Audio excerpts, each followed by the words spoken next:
Nak, konting tiis na lang ha. Konting tiis na lang, gagaling ka na. I believe you will make a full recovery. Gagawin ko lahat para mangyari yun.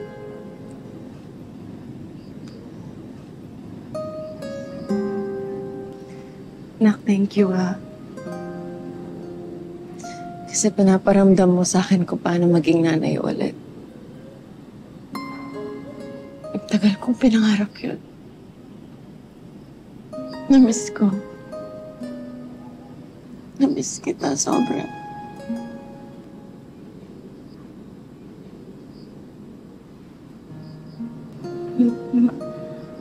Ma. Sige na.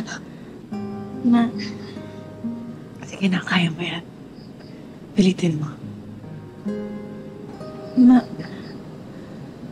Ma. Ma. Thank you.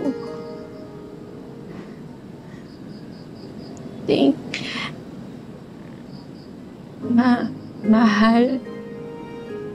Mahal po kita.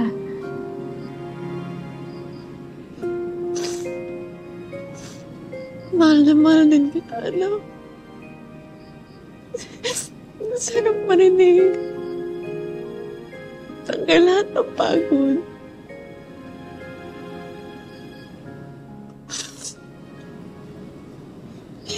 Nakasalamat. Tinatanggap mo pa rin ako kahit ang dami kong pagkukulang sa'yo.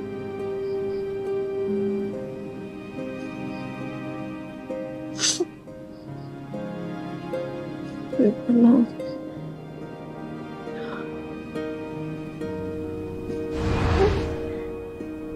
Paano pa kita mamahalin ngayon, anak? Wala ka na. Isa na lang ang alam kong paraan. Ang gumante at ilabas lahat ng galit ko dahil naputol ang pagsasama natin. At si Christy lang ang pwede kong pagbuntungan ng nararamdaman ko. Pinatay mo ko, pinatay ko rin ang anak mo sa paningin mo. Amanos na tayo, Hana. Pero hindi pa sapat. Kulang pa. Kaya magdusa ka pa ng matagal. Dahil hanggat hindi tumutubo ang buhok sa bunbunan ko at hindi bumabalik ang kamay ko sa katawan ko, hindi kita tipigilan.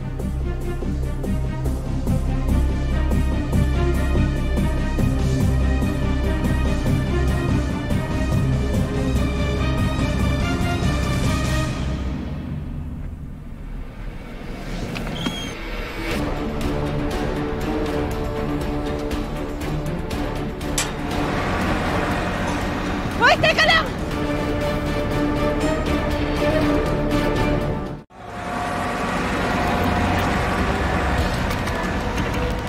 Hey!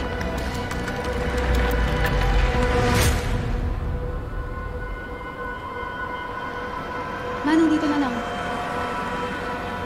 Miss Hana? Ano ginagawa niya dito? I saw a woman. Parang minamanmanan niya ako eh. Sino? Saan? I don't know, kaya sinundan ko yung kotse. Hindi ko na nakita kung sino. Baka naman random person lang na gusto makiramay. I know, it feels weird. Like, parang kilala, I know her.